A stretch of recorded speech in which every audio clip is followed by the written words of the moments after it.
2005년 1월 21일 조선일보 교양 부분에 실린 나는 하느님의 몽땅 연필에 불과합니다 라는 글의 내용입니다.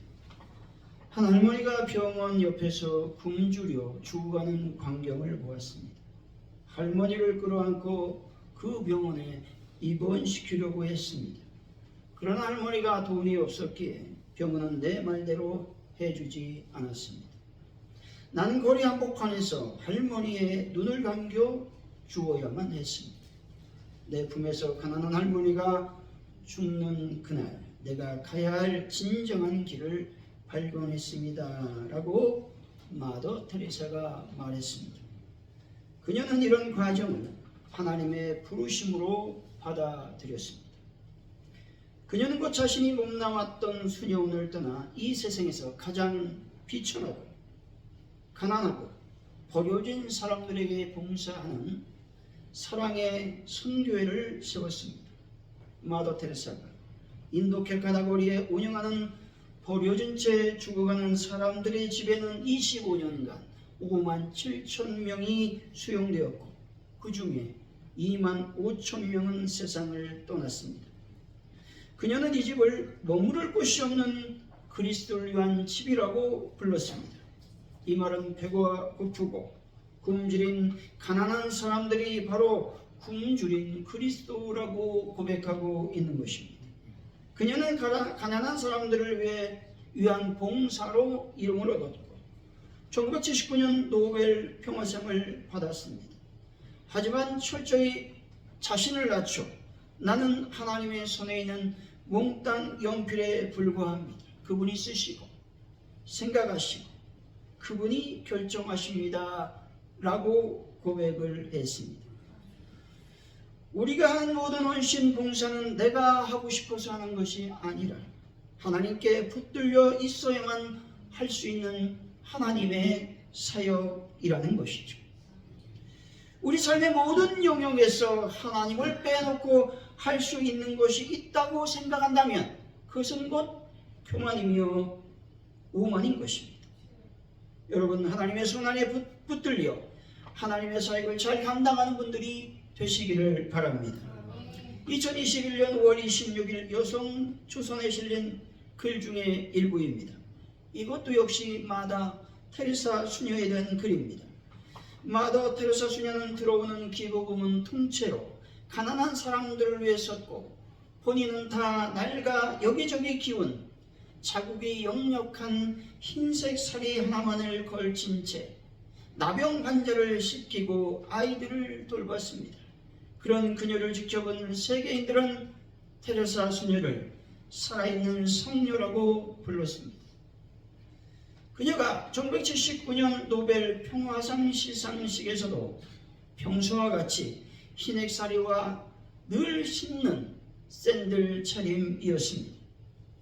그녀는 상급을 받으면서 이 돈으로 빵을 몇 개나 살 수 있을까요?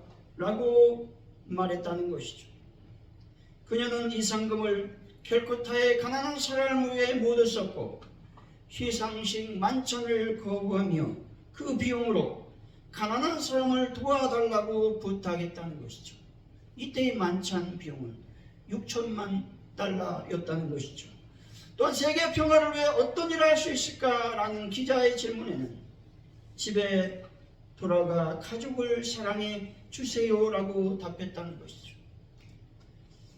거창하고 큰 일을 해야만 하나님의 일을 한다고 생각하는 것은 성공주의에 매몰된 현대인들의 착각이라는 것입니다.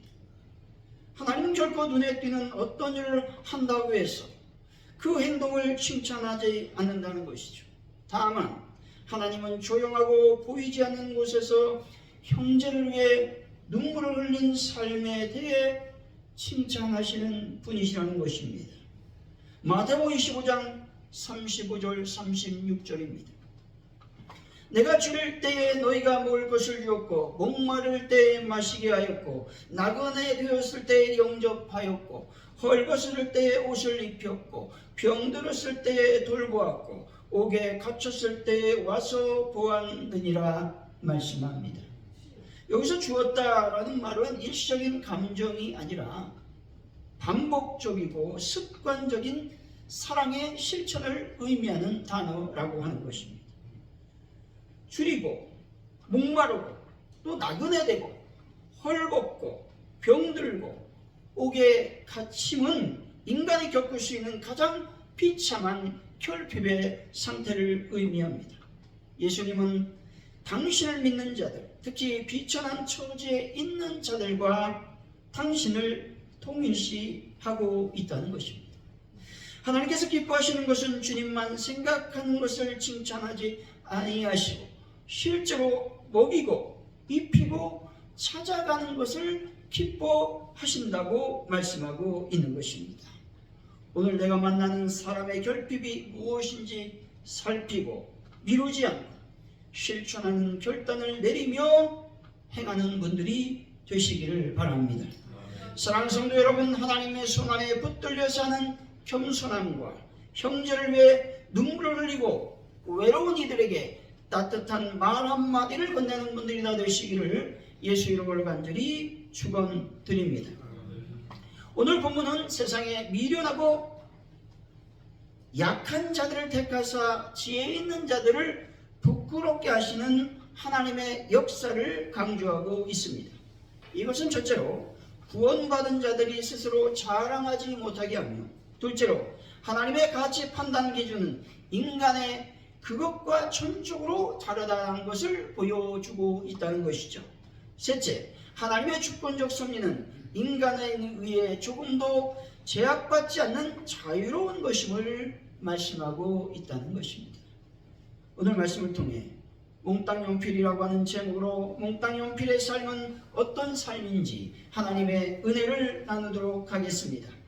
몽땅 연필의 삶은 무엇이겠습니까? 첫째로 십자가의 능력으로 사는 삶을 말하는 것입니다. 18절이죠. 한번 읽어봅니다. 시작. 십자가의 도가 멸망한 자들에게는 미련한 것이요 구원을 받는 우리에게는 하나님의 능력이라. 아멘. 십자가의 도라고 하는 말을 지난주에 제가 설명했습니다. 그와 같이 십자가에 관하여 전하는 말로서 십자가를 통하여 인류가 구원받는 진리를 의미한다고 말씀을 드렸습니다.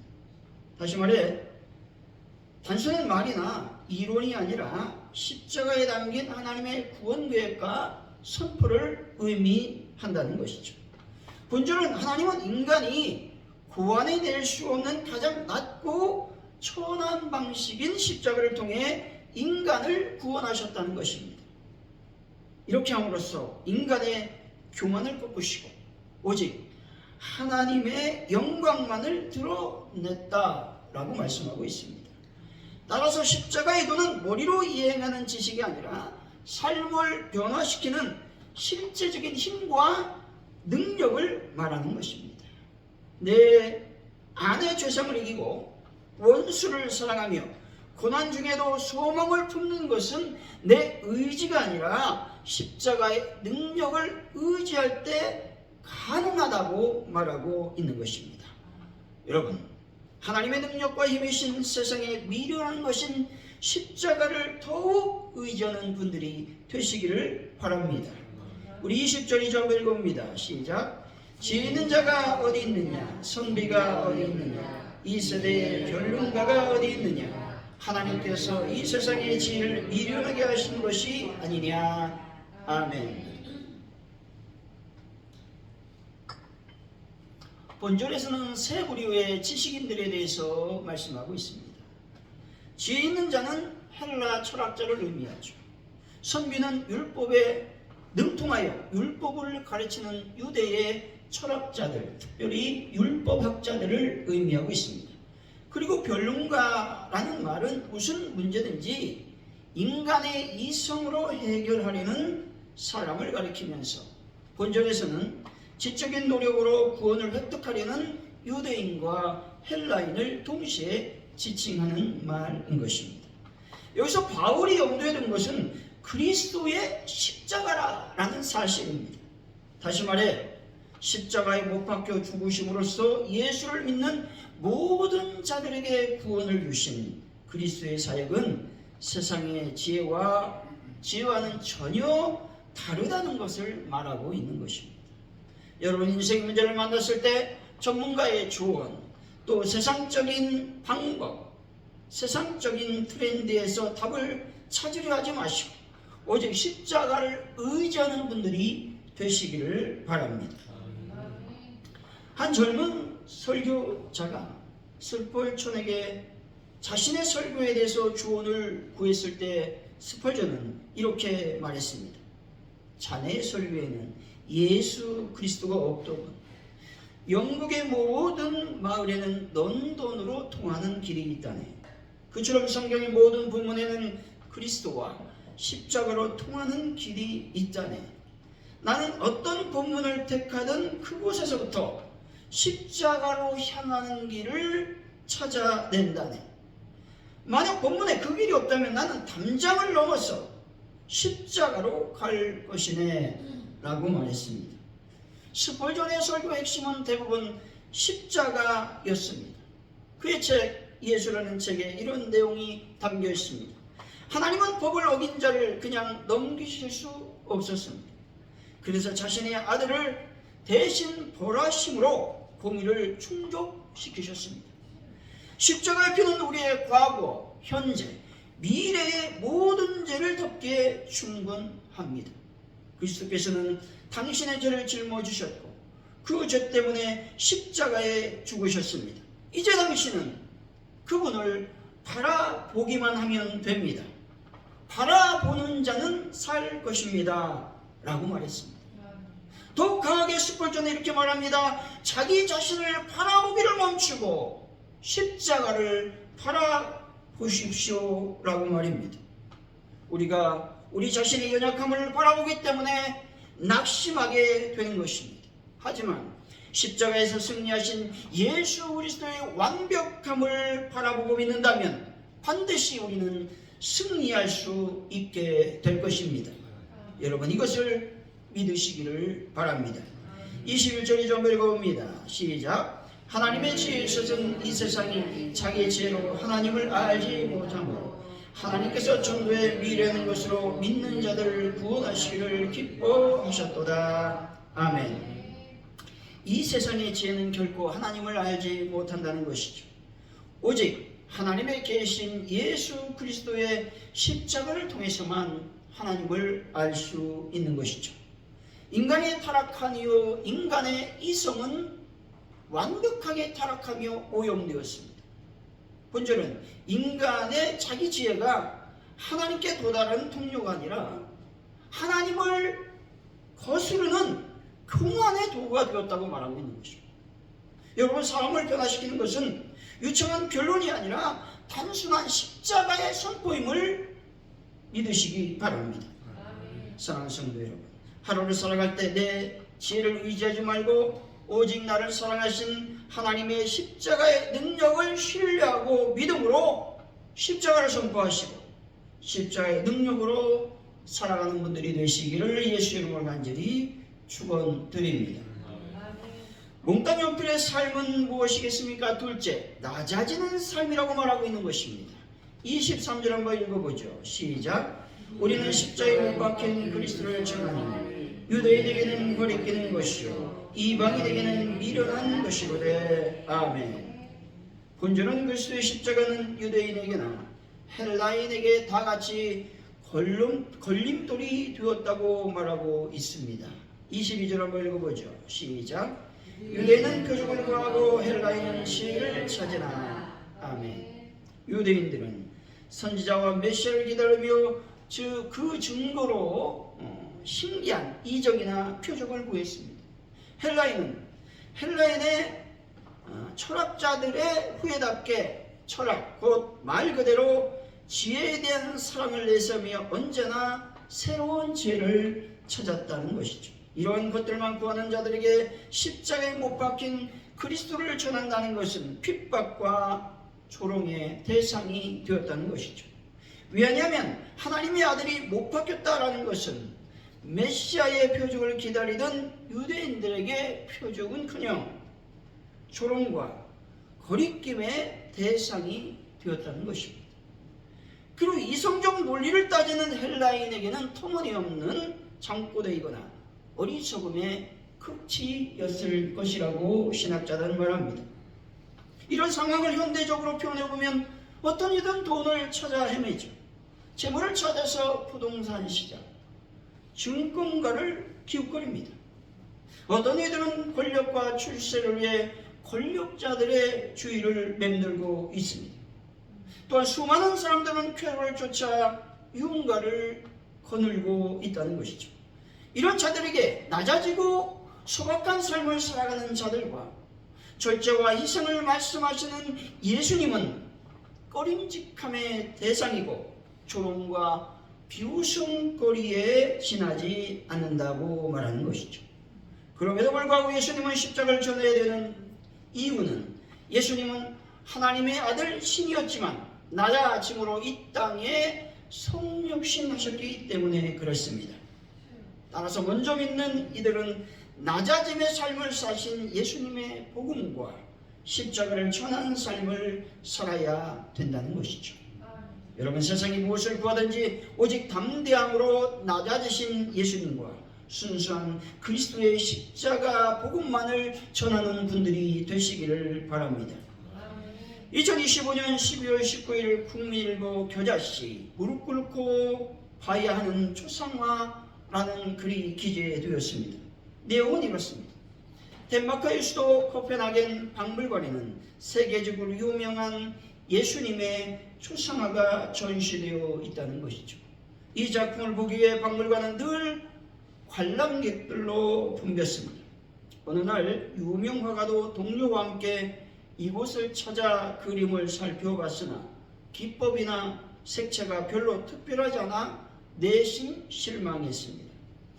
이 소감을 전하자 동료는 그건 자네가 잘못 본 것이세. 그 작품은 마주서서 보면 안 된다네. 우리가 어찌 그리스도, 구주 예수 그리스도의 얼굴을 마주 볼 수 있겠나? 그 앞에 무릎을 꿇고 다시 보면 작품의 예술적 진가를 깨닫게 될 것이세 라고 말했습니다. 화가는 다시 경건한 마음으로 무릎을 꿇고 그림을 올려다 보았습니다. 그 순간 말로 다 할 수 없는 예수님의 사랑과 자비로운 모습이 마음을 움직였습니다. 깊은 감동에 사로잡힌 화가는 한동안 그 자리에서 그림을 바라보았다고 기술하고 있습니다. 여러분, 예수님 안에 겸손한 분들이 되시기 바랍니다. 토마스 아퀴나스는 이렇게 말하죠. 겸손이 무엇인지 알고 싶다면 십자가를 바라보시기 바랍니다 라고 말이죠. 겸손의 본이 되신 예수님을 낮아지지 않는 세상의 눈으로 바라본다면 예수님의 첫 모습은 깨달을 수 없을 것입니다. 여러분, 낮아짐과 겸손함으로 마음의 무릎을 꿇으시고 주님을 만나시기를 바랍니다. 24절이죠. 한번 읽어봅니다. 시작. 오직 부르심을 받은 자들에게는 유대인이나 헬라인이나 그리스도는 하나님의 능력이요 하나님의 지혜니라. 아멘.